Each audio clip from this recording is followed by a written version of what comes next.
धीरज देशमुख माझ्यासोबत आहेत. खरं तर आम्ही इथल्या शहरातील काही नागरिकांशी चर्चा केली. इथले बरेच मतदार नागरिक म्हणत की इथं रोजगार उपलब्ध नाही. त्यावर तुमची काय प्रतिक्रिया असणार?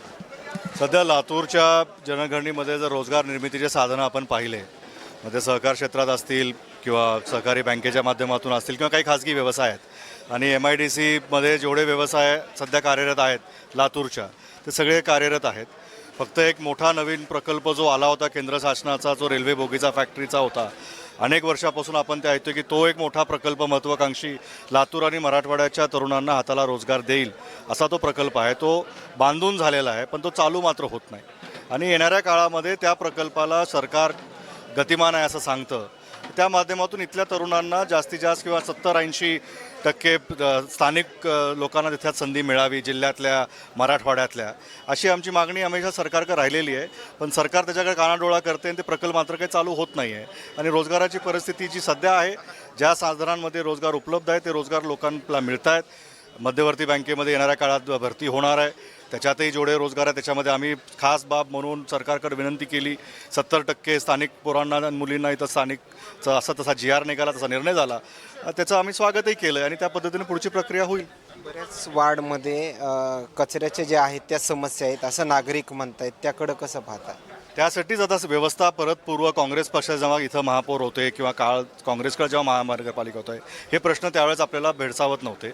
अलीकडच्या काळामध्ये प्रशासकाच्या कारभारामुळं बराच नाहक त्रास नगरसेवक तिथं नसल्यामुळं लोकांना झालेला आहे. आता निवडणूक होत आहेत. निवडणुकीच्या निकालानंतर आम्हाला आशा आहे की परत एकदा लोक काँग्रेसच्या बाजूनं सध्या मतदारांचा कल दिसतोय. केलेल्या कामाला त्यावेळेस अनुभवलं, ज्या पद्धतीनं काँग्रेसनं इथं स्थानिक विषय हाताळलेले आहेत. परत काँग्रेसचे सज्ज झाल्यानंतर ह्या सगळ्या समस्या ज्या आता लोक आम्हाला दाखवत आहेत, दर्शवत आहेत, सरकारवर त्यांची नाराजी आहे. आणि त्याच्यानंतर आमच्या लोकांना जेव्हा ते संधी देतील, आमचे काँग्रेस पक्षाचे महापौर जेव्हा तिथे बसतील, त्याच्यानंतर हे सगळे कामं पूर्वरित चांगले होतील आणि लोकांची समस्या दूर होईल. फ्रूट विक्रेते जे आहेत ते त्यांना कायमस्वरूपी जागा नाही, पोलीस प्रशासनाकडून त्यांना सातत्यानं त्रास होतो असं त्या फ्रूट विक्रेत्यांच्या प्रतिक्रिया आहेत.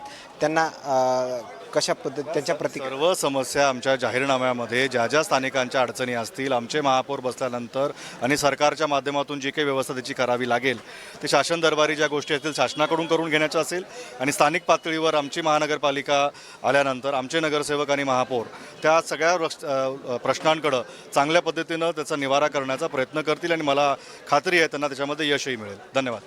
खरं तर धन्यवाद. या ठिकाणी पाहिलं गेलं तर धीरज देशमुख यांच्या आलेल्या प्रतिक्रिया. मात्र आणखीन काही नवीन अपडेट्स मिळतील का?